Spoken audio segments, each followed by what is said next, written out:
And now, aviation weather around Alaska. Hi there, I'm National Weather Service meteorologist Peter Chan with your Alaska Aviation Weather Outlook on this Thursday, January 2nd, 2025 of the early new year.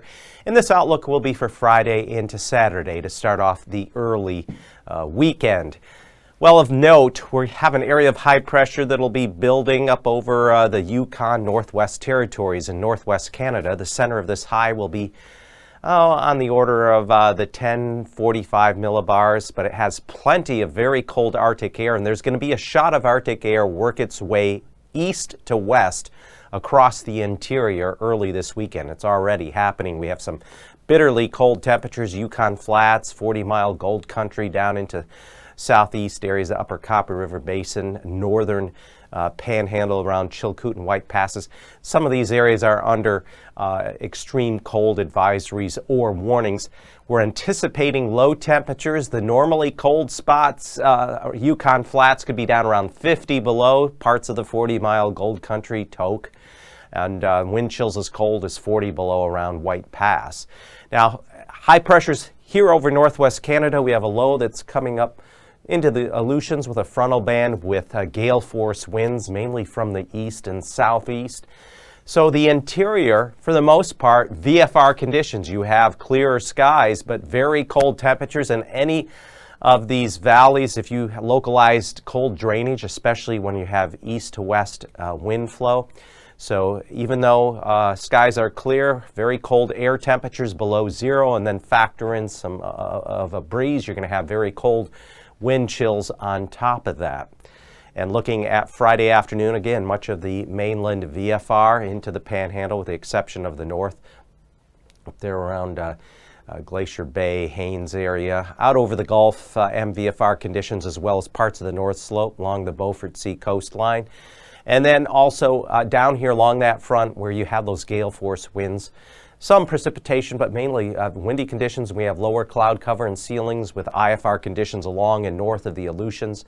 And then for Saturday morning, we do find there's going to be a push of moisture coming northward as we go through the course of the weekend. The pattern is going to change. Once this batch of Arctic air works its way westward and pulls off the west coast, we're going to see the doors open for plenty of moisture and milder temperatures to come northward up into the Gulf. And this pattern change then will take us into next week and next weekend. So we have IFR conditions developing Saturday morning, northern Gulf up into areas near and east of, say, Yakutat toward McCarthy.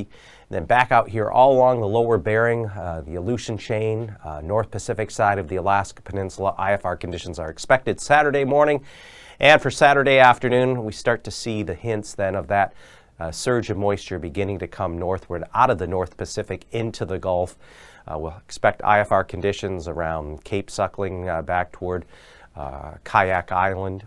And then down here, lower Gulf, North Pacific, along the Alaska Peninsula, Shelikof Strait, down into the lower portion of the Alaska Peninsula, out into the lower Bering, into the western Aleutians, but still a lot of VFR conditions, clear skies because of that high pressure ridge still holding over northwest Canada through the early weekend. So again, some extreme cold likely in areas of the east central interior, Anatuvik and Adigan Pass VFR.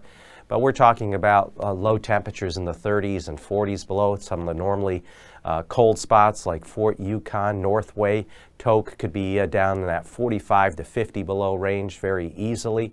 Lake Clark, Merrill, VFR conditions, but again, the drainage could be colder breezes coming through the Mat-Su Valley there as that cold air drains out of the Copper River Basin and comes on down through Sheep Mountain, Chickaloon.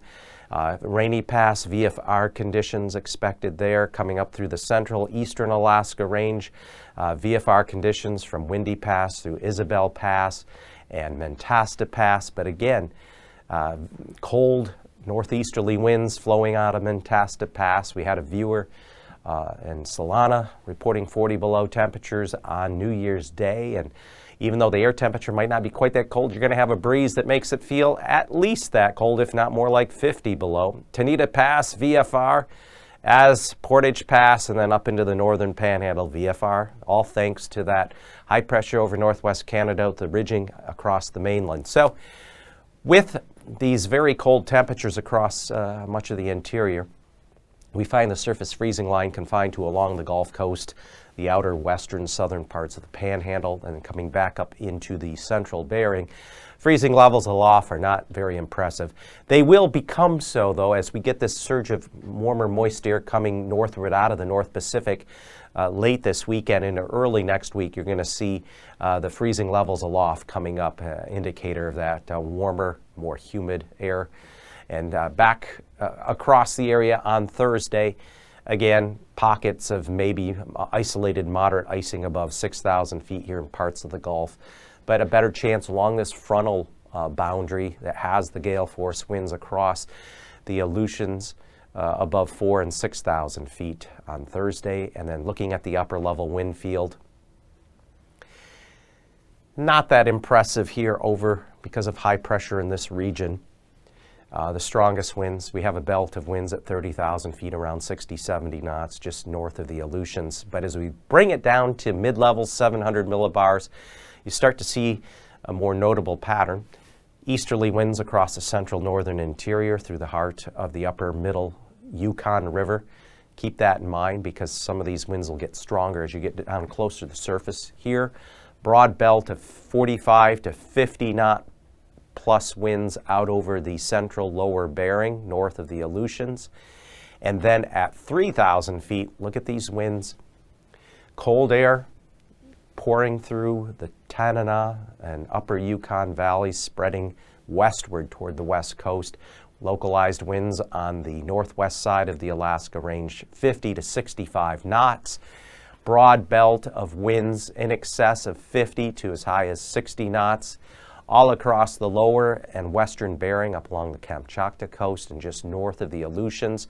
We have easterly flow upwards of 30, 35 knots across the western Gulf, Kodiak Island, Alaska Peninsula. So the greatest threat of turbulence on Thursday will be areas of the Aleutian chain, all from the Alaska Peninsula out across the Aleutians, surface to 3, surface to 4,000 feet. We have moderate turbulence with isolated severe turbulence possible, especially there through the eastern Aleutians.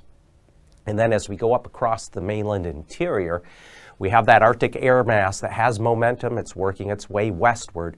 So there's going to be stronger winds there just above the surface pouring through the various valleys. If you have a valley where any easterly component to the wind allows that cold air to drain out, that's going to enhance the low-level winds. So there could be some gustier winds. Northwest side of the Alaska range, we're looking at isolated severe turbulence, surface to 4,000 feet, and then all along the upper middle Yukon Valley, extending out into the Seward Peninsula and into Norton Sound. This is all that cold air just will be heading westward as we go through Friday and early Saturday. So that rounds up things for now, but just keep in mind some very cold temperatures and wind chills expected across areas of the interior and far northern panhandle as we go now through noon Saturday.